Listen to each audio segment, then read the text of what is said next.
ジャンプ28号式おい、一緒安西先生からもたかちょっと表紙。これ一生言うてるね、坂本で一緒言うてます。そうはい、やってまいりました。今週もね、ジャンプがね。そう、まあなんとね、ワールドトップ500位が判明したということで、今週はかなりヤバい展開ですね。キープリールル、いつもにスなくペーシー声出てるね。注意、鬼雲ということで、これは気になりますね。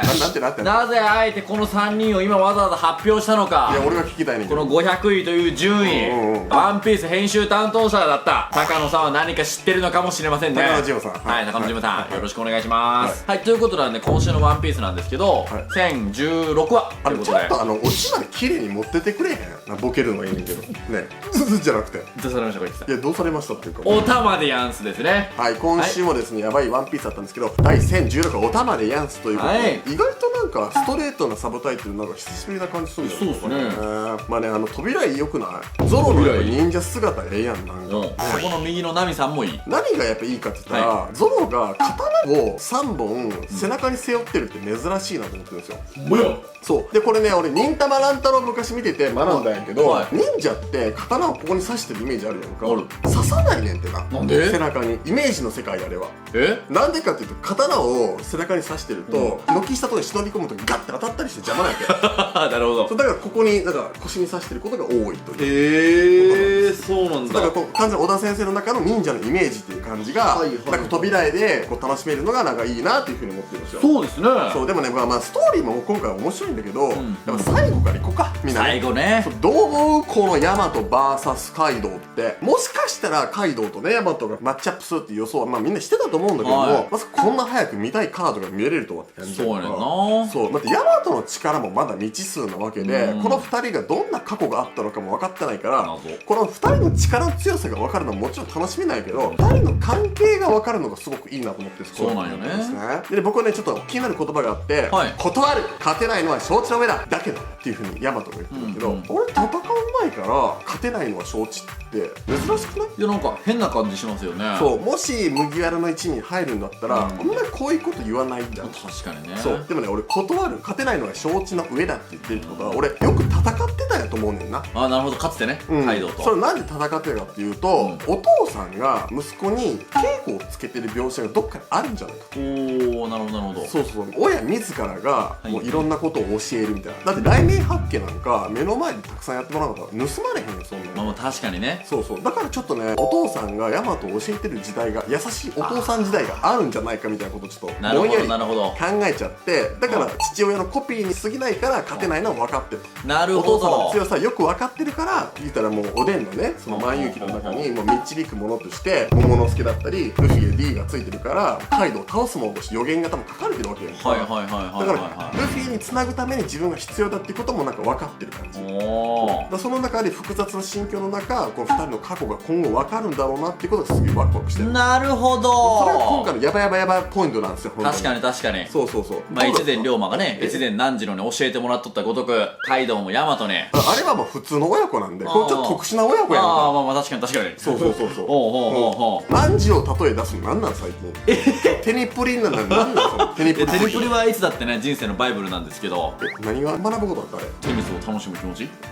あなたテニス部やけどみんなテニス部ばっかり。あ、そうですか。はいはいはい。じゃあちょっと1ページ目からいきます。はい。まず1ページ目めくりましてですね、花の都なんですよね、久しぶりにね。これ間もなく花の都にみんな鬼ヶ島が来るって知らんわけじゃん。確かに。これどう思うやろな、みんななんか巨大な多分ね、影とかがブワーっていく感じで、なんだこの影はみたいな。そうね。なる感じで、あれ鬼ヶ島じゃねみたいな。鬼ヶ島って気づけるんかな？確かにちょっとな、上まで見えなかったら、そう島来たわって何あれ、でっかい岩やーみたいな、アホみたいなリアクション、やばいみたいになるんちゃうかな。まあやばいとはなるよね。それがちょっとね、どんちゃん騒ぎしてるわけだから、この後絶望を見るためのなんかその前置きみたいなそうやね感じじゃん。しかもそこでね、ちょっと気になる人物おるんすよ、この天狗非鉄ね。そう何非鉄、なんか事情あって、なんかいけないやん都にみたいなこと言ってたよ。言ってた来てるやん。そうなんでこれはオロチたちがみんな鬼ヶ島に行ってるから大丈夫っていうことなんかなとかも思ったりするんですけど、もしくはもう待ち人が来たのかもとか。それもあるし、なんか男ちゃんを連れてる秘訣もなんとなく不自然なんだよね。確かにね。そうなんなんだろうね。この前その99巻の SBS の時で男ちゃんと安家は血が繋がってないっていうことが判明しましたやんか。だから安家のことも思って男ちゃんのためにっていうのも分かるんやけども、お玉をねかくまってるというか、お玉も育てたの多分秘訣っぽい感じしますやんか。だからお玉といい男といい、なんかちょっと重要人物のお子様を預かる係です私。なるほどなるほどなるほど。もしくは秘訣がめちゃくちゃロリコンかやね。でしかもね、じゃあ訳あって花の都に行けないんだったら、わざわざこのマスクをつけてることの意味な。なるほどね。だから僕らは秘訣を見た時に、もう最初からこう天狗のお面だったわけよ。そうでも変装してるからこそ天狗のお面なんやん。そうですね。そうだから変装してる状態で花の都に行ってるということは、やはりバレたらとんでもない騒ぎになる。なるほど。そうこの安が安家だったように大人物である可能性がめちゃくちゃ高くなったっていう表れじゃないかと。じゃあそれこそ本当に光月おでんのお父さんすき焼きの可能性があるしね。僕からしたらね、こんな天狗のお面つけてる方が目立つんじゃないかと思うけど、そうですね。周り狐のお面とかですからね。そうなんですよね。見守ってくれてるはずだ、お前とこの国の行く末よ。これいいセリフよな、なんかな、ほんまな。この上の満月がねすごく綺麗に光ってますけども、すごく気になりますよね。今エンネルさん何をされてるんですかみたいな感じでね。そうですね。そうで場面移り変わりまして、鬼ヶ島です。ゴゴゴゴゴって、これ俺好きなの書き方。その鬼ヶ島の前景がパンって映ってゴゴゴゴってちょっと近くなってってる感じ、みんなわかるこれ近くなってってる感じすごく好きなんだよね。城内に入りまして、麦わらのルフィを失っても降伏するものはなしか。現在の戦況はまだ5000の兵が戦闘不能となり、兵力差は2万4000 vs3000ということで、まだやってんのこの人たちゲーム。めっちゃ好きね。サイファーポールこれ何やってるんやろ。でも何しに来たのほんまに。取引をしていてオロチが死にましたと。だから帰ったらええわけですやんか。でも帰らずここにいるわけですよ。何これ。しかもさ、なんか囲碁かなんかよくわからんようなゲームやっててさ、なんかそれでさ、まさか寝返るとはって言ってるからさ、これ最初からオセロにやっといたらさ、寝返るのも簡単やしよかったんちゃうと思うんですけど、どう思います？いや謎よね、ほんまね。謎。そうでもなんかサイファーポール今すごいこの戦局においても冷静やんか。だから今でこそね、サイファーポールちょっとなんか謎めいたミステリアスさがすごい僕魅力的に思ってんねんけども、オロチ将軍と取引してた時もこいつらじゃん。変わってないよ絶対に。でその時にベカバンクじゃって取引の時に言われた時に、ちょっと CP0 オロロってちょっとオロロ言ってるんですよ。だからそれがダサいんですよね。だからそれが分かんないんですよ。だから CP0 ともなったらもうすごい諜報機関やから、多分度胸も座ってるし交渉も上手だし、どっちぐらい強いってことですかね。もっと強いやろ。でいろんな交渉もできてきたと思うから、それがベカパンクって言った言葉に対してオロロロみたいな。でも今この冷静に5を打ってるような感じやんか。だそのね、なんかその性格のギャップがどうなってんのという。そうやねんな。そうだからベカパンクと言われたことに対してはめちゃくちゃ驚きますけども、戦局においては意外と冷静に見守れる。言ったらもう海賊同士が潰し合って、このサイファーポールイージスゼロさんの目的がルフィにあるのかカイドウの寝首をかくためなのか分かんないけども、その時までゴータも打ち続けるんだろうという感じがすんじゃん。目的なんやねんと。なるほど。そう例えばそのポーネグリフとかだったら今このうちに取っていけたりとか、そうですね。そうスマイル回収するとか今のうち回収すればいいじゃん。なんか革命軍みたいに。でも戦力が減ってくれることを多分願ってるから、誰かしらの首は取りたいと。なるほどね。そういう感じがしなくもないなというふうに思ってます。戦況にはちょっと興味なさそうですもんね、正直。どっちが転んでもいいけど、目的は果たしていくみたいな感じがするんよね。街って感じやもんな。そして今回ね、やっぱクリマタクトさん。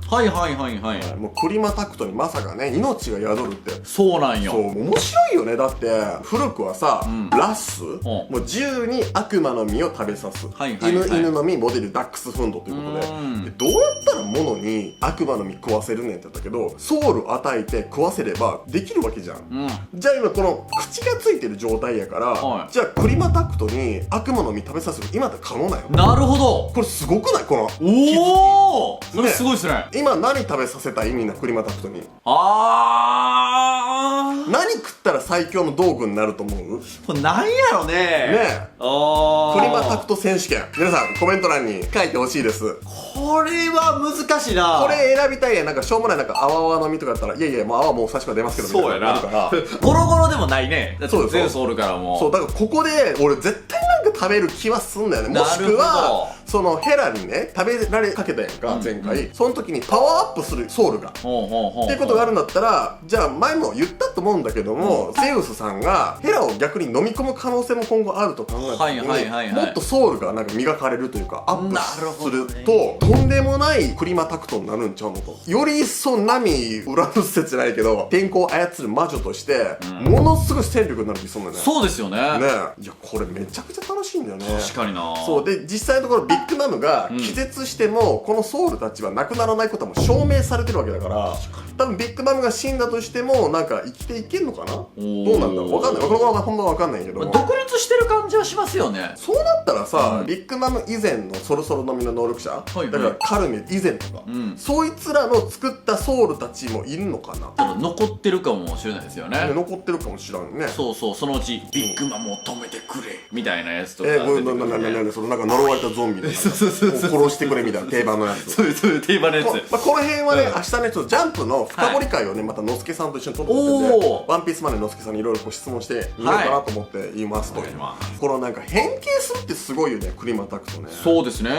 で俺ここでなんかウソップが天才かみたいなこと言うやん。俺これもなんか好きなんだよね。なるほど。でここでねバオファンさん、はい、鬼ヶ島全土へ報告、敵の大将守って言いかけた時になんとね一発形勢逆転するチャンスがあるんですよね。やっぱり戦局において指揮っていうのはすごく大事だと思うんですよ。そうもうキングダムとかでも大将がやられた時の絶望感とかやっぱえぐいわけよ。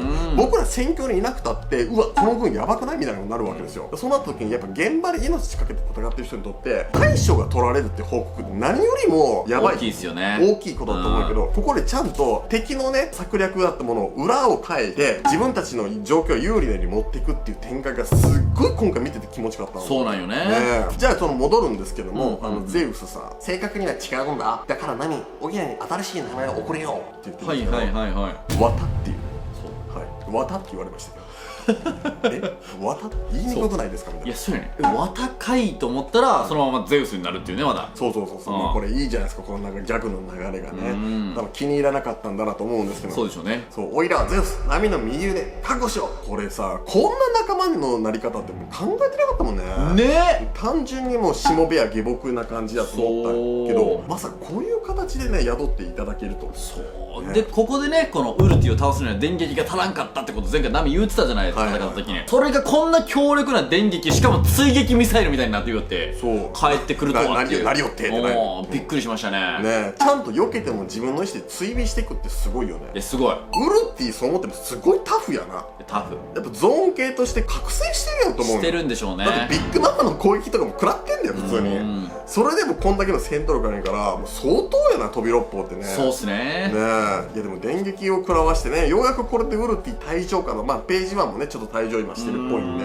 ちょっとずつ人が減ってってほしいよな。ようやくね。そう今もうなんか空島のさわちゃわちゃしてる時に似てるやん、残り何人みたいに。確かにあの時の何倍おんのよ多分今って。いやそうね。100倍ぐらいおんのかな。エネル主催のサバイバルとはわけが違うね。主催ってパーティーしてる感じで言うやんか。で飛び六方がやられちゃいましたということで、でそれを間違えて放送しちゃったんよね。ここがやっぱいいよね、やっぱね。でお玉でやんすってこの後っすよ楽しいのはね。そうなんよ。場面変わりまして、ドクロドームの屋上ですよ。そうね。麦れは表し死んだ光月おでんの息子もな。戦う気なら守るべきものをしっかり守れ。未熟なガキが情を外してここへ出ていく気か。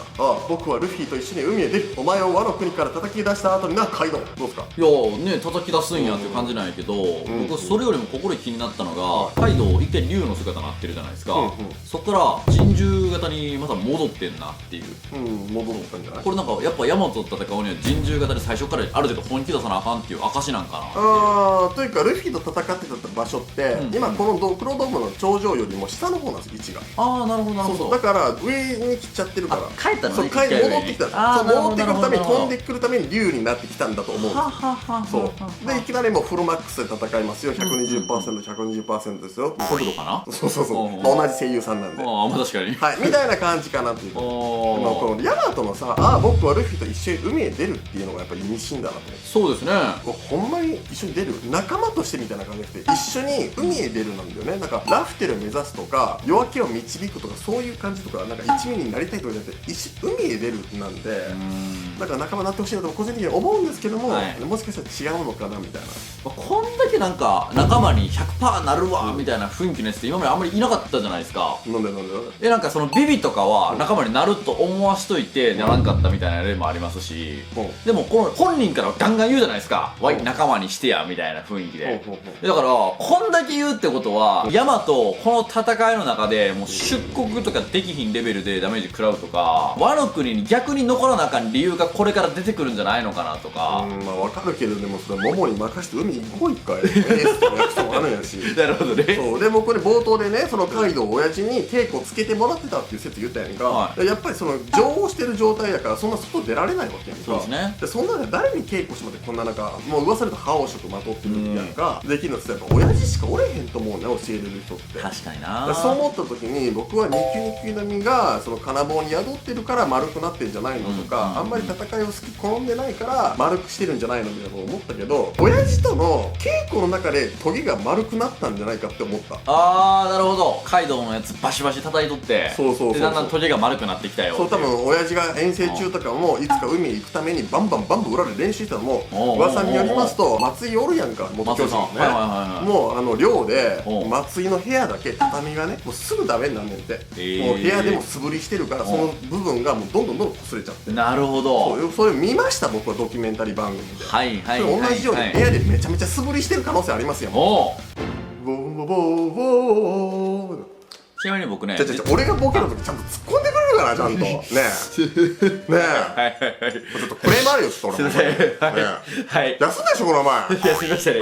すいません。はい。まあそこからね、先ほど冒頭で僕が言いました、この勝てないのは承知の上だということで、僕はもう稽古をつけてもらった説を押すんですけども、またねちょっとエアートに関してやっぱね僕ではちょっと考察しきれんところがあるから、うちの大和坊ちゃんおるやんか。ああ、大和坊ちゃんね。そうそう、赤髪の。そう、マシュー君っていうね、めちゃくちゃやっぱ好きやから、今度なんかゲストに呼んで今日高評価2000以上いったらまたマシュー君による現状分かってる時点の大和がおお知りたい。そうそう、謎複製まとめたいなやってもらおうと思ってるんで、期待してる方は高評価をしてください。はい、よろしくお願いします。ルフィこそが光月おでんが待っていた男、彼がここに戻ってくるまで僕はお前を食い止める。手加減すると思うなヤマト。今から親子喧嘩が始まりますよというところで。そうね。皆さんは次回どんな展開になると予想されますか？僕は過去編になると思ってます。なるほど。はいはい、というわけで以上です。いかがでしたでしょうか？僕たち月曜日ジャンプにワンピースが掲載された時はレビュー会考察会を取りますので、もし毎週楽しみだって思ってくれる方はぜひチャンネル登録よろしくお願いします。そして僕たち個人的に Twitter もやっておりますので、ぜひね概要欄に貼ってますのでフォローしてください。そして小焼きチャンネルでは公式 LINE を運用しております。ぜひご登録ください。はい、それでは See you バイ。